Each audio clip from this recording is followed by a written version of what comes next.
pag umuwi kami ng Palawan, nadadaanan namin yun. Yan, yung mismo. Mga military base natin ngayon. Ano yan eh, dyan nakalagay yung mga canyon eh. Ngayon? Man-made dyan. Isla yan na ginawang dinevelop, sinemento ng panahon ng Amerikano.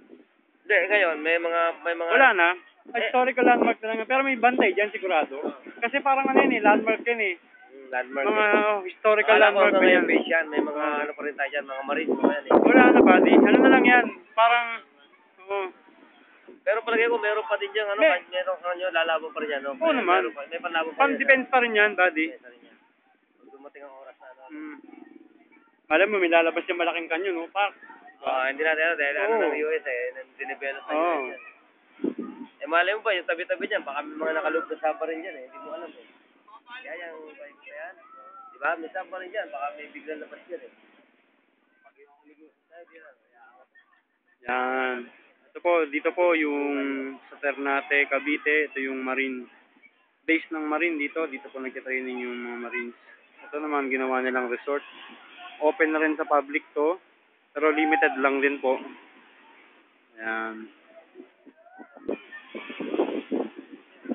So, napakaganda. Malinaw yung dagat. Yung alon, tamang-tama lang.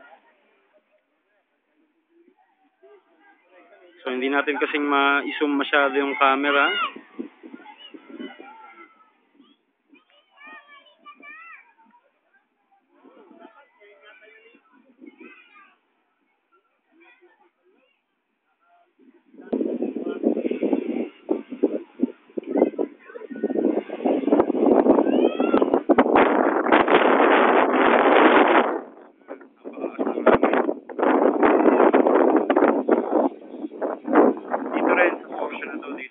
Nagla-landing yun sa Balikatan Forces. Visiting forces agreement sa US at Philippines. Yan, yung amphibian nila dito, no? Sa land dyan.